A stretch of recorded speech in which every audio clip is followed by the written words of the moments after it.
Bueno, siendo las 10:02, ya pasó la primera hora del programa y como lo prometimos, tenemos acá a nuestro primer entrevistado del programa. Él es el señor Jorge Altamira, dirigente de Política Obrera y fundador del Partido Obrero. Muy buenos días, Jorge, muchas gracias por estar acá con nosotros. Yo le agradezco muchísimo este llamado. No, por favor, siempre es un gusto hablar con usted.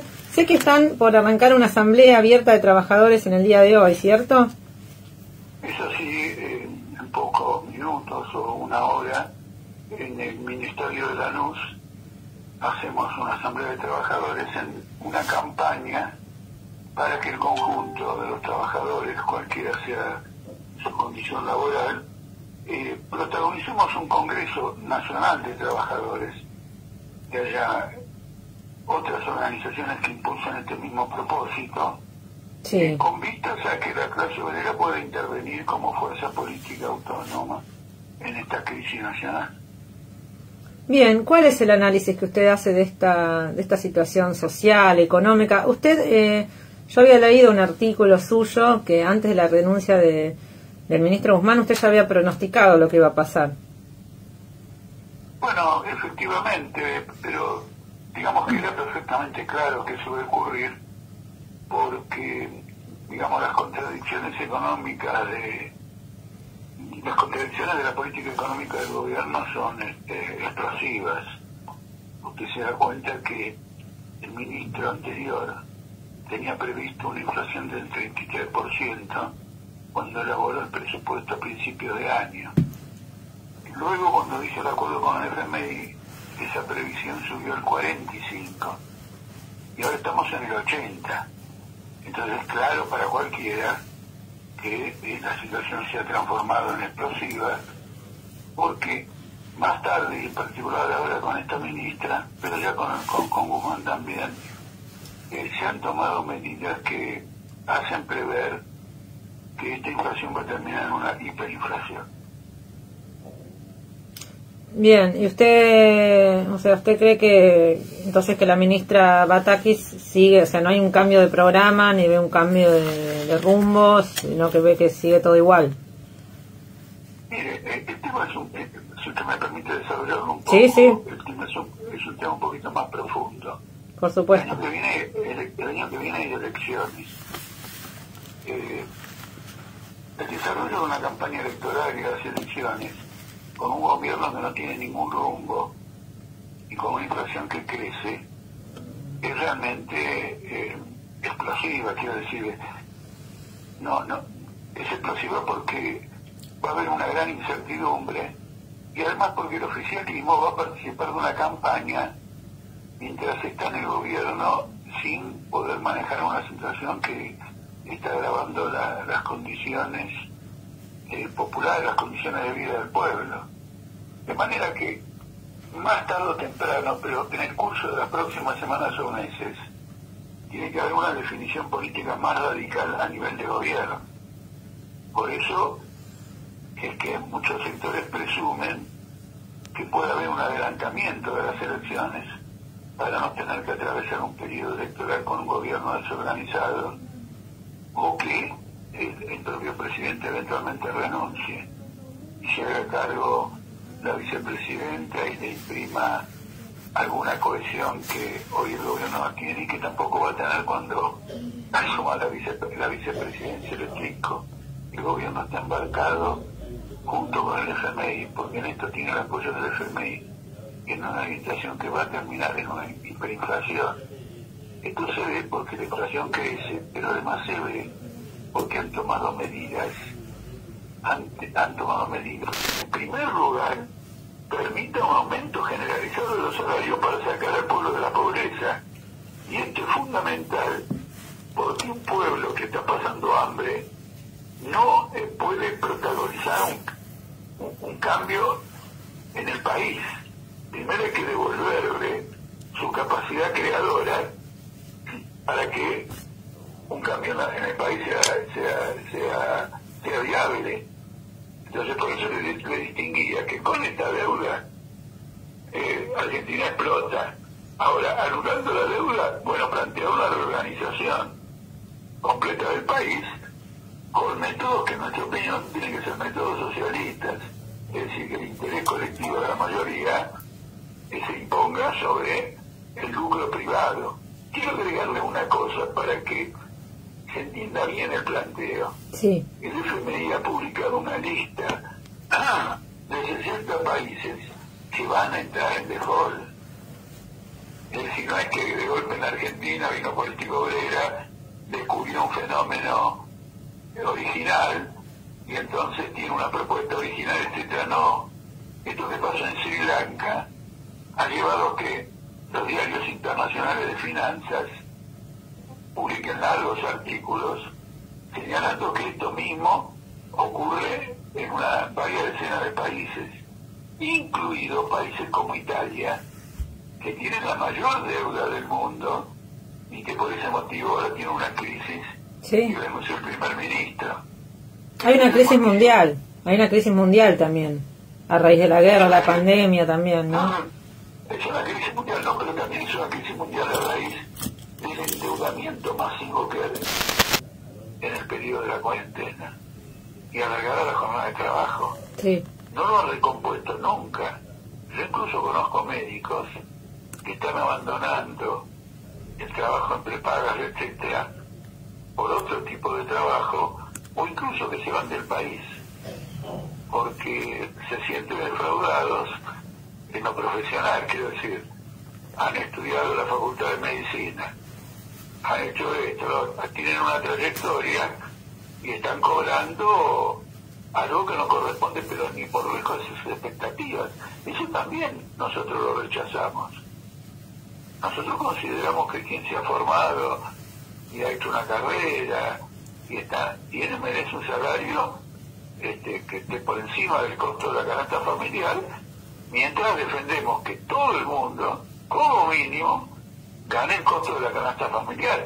Pero el costo de la canasta familiar hoy es de 200.000 pesos, no de los 15.000 del salario de Grabois.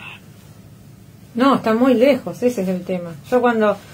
Hoy justamente pasamos un audio en el bloque anterior de una mujer que decía que todos los medios lo estuvieron viralizando como para siempre tratar de estigmatizar a los pobres, ¿no?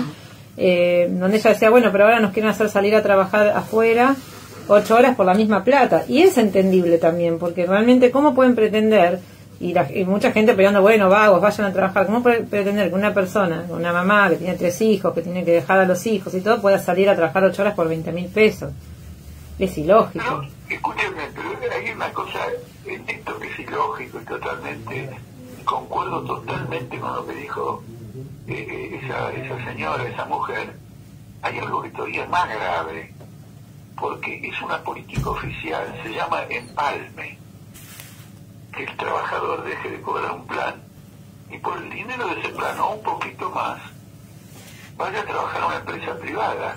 Es decir, que acá está el propósito de incrementar el lucro privado a costa de un sacrificio brutal de los seres humanos que integran la clase trabajadora.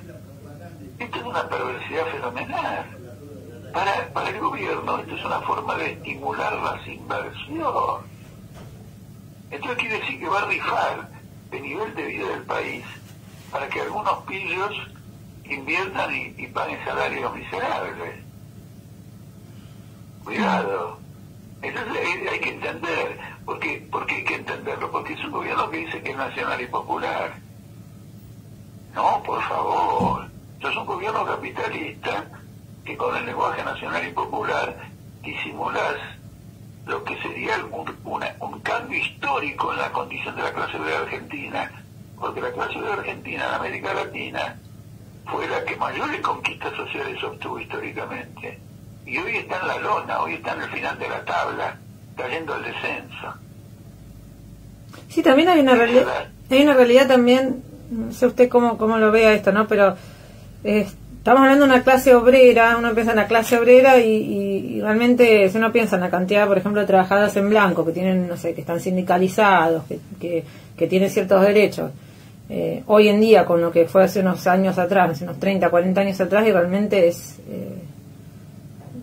es como que se diversificó, digamos, no tenemos otros actores sociales, por ejemplo, estas personas que viven de un plan social, que hacen changas, que por ahí no sienten esa identidad como clase obrera propiamente dicha. No sé si me explico. No, es indudable, pero los lazos históricos no se rompen. Continúa siendo un trabajador, sí, en un país en el cual su familia o él mismo ya ha trabajado en algún lugar como trabajador formal o informal, pero en una empresa, luego ha sido despedido. Esa vinculación, no se rompe esa vinculación histórica. Pero yo quiero decirle lo siguiente: un trabajador de neumático es el sindicato que ha conseguido mejores aumentos, en primer lugar con el salario que tiene, que o está en el nivel de la pobreza un poquitito arriba, pero para eso debe trabajar obligatoriamente sábados y domingos, obligatoriamente. Sí, nosotros estamos siguiendo el conflicto. Ahora hay una disputa, sí. Porque el sindicato reclama la remuneración, duplicar la remuneración que reciben por el sábado y domingo. Sí, a 200%. Y la patrona no se lo quiere dar. Ahora yo le pregunto lo siguiente: la vida de una persona es trabajar de lunes a domingo, y después dicen por qué los chicos no ven al padre, falta la autoridad del padre, falta la autoridad de la madre y todo lo demás, y entonces deambulan y con falta de perspectiva no tienen ningún tipo de horizonte. Entonces, ¿qué quiere? Esa clase tiene el rostro completo del capitalismo. El obrero es una mercancía, es una cosa, no tiene ni alma, ni espíritu, ni conciencia. Es un costo más. Es una mercancía, claro, a ser explotada. Después, si vos tenés una conciencia, bueno, arreglátela con tu conciencia y hacer lo que puedas hacer. Pero a mí me interesa nada más que como fuerza de trabajo. Yo lo que quiero es exprimirte en función de una determinada tasa de beneficio. Se acabó la historia. Entonces, bueno, la crisis actual nos muestra en qué consiste toda la crisis de la humanidad en este momento. Sí, y que es algo mundial y que es algo realmente... Indudablemente que es mundial. Indudablemente que es mundial. Ahora, fíjese, Chile, un país que siempre tuvo estabilidad de precios, el dólar estaba en 650 pesos, ahora está en 1100, y eso en un mes.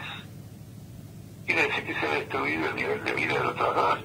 Chile va a tener una rebelión popular antes de fin de año. Y la pandemia también fue fatal a la hora también de la distribución, bueno, ¿no? Después de los peores momentos de la pandemia, que aún continúa, hoy escuché que en Argentina los contagios aumentaron un 7%, y que es un variante que aparecen y comprometen. El sistema de emergencia que se montó durante la pandemia ha sido desmantelado. Por ejemplo, se han despedido a los contratados durante la cuarentena. Los han despedido. No, aparte, uno ve las cifras, los multimillonarios del mundo han acrecentado billones en sus fortunas, y los más, la gente más pobre quedó más pobre de lo que, mucho más pobre de lo que era. O sea, fue también cómo se gestionó la pandemia en general, a nivel mundial, fue realmente en ese sentido. No se buscó más humanidad ni más. Una gran parte de esos 9 billones que yo le dije que tenía del Banco Central de Estados Unidos, de acciones hipotecarias, de empresas y títulos del gobierno, una gran parte se aplicó al estallar la pandemia. Fueron rápidamente al socorro de la Bolsa de Nueva York. Trump no quería ir al socorro de los trabajadores. Decía, bueno, vayan a la calle, laburen como siempre, porque hay que ir a la inmunidad de rebaño. Ustedes se contagian, y a medida que se contagian desarrollan la inmunidad. Los más débiles mueren. A esto de que los más débiles mueren y los más saludables viven, a mí me hace acordar a Hitler, y sí, que quería una raza sólida, y entonces el tipo venía pero un tipo y otro, y encima si era judío 10 veces más, bueno, que muera. Bueno, Christine Lagarde había dicho hace unos años antes que la gente bebía demasiado, que los adultos mayores bebían demasiado, entonces no se les podía pagar la jubilación. Claro, le atribuyen a eso la crisis del sistema jubilatorio, Claro. cuando la plata de Garcés está metida en estos bonos locales que financian el déficit del gobierno.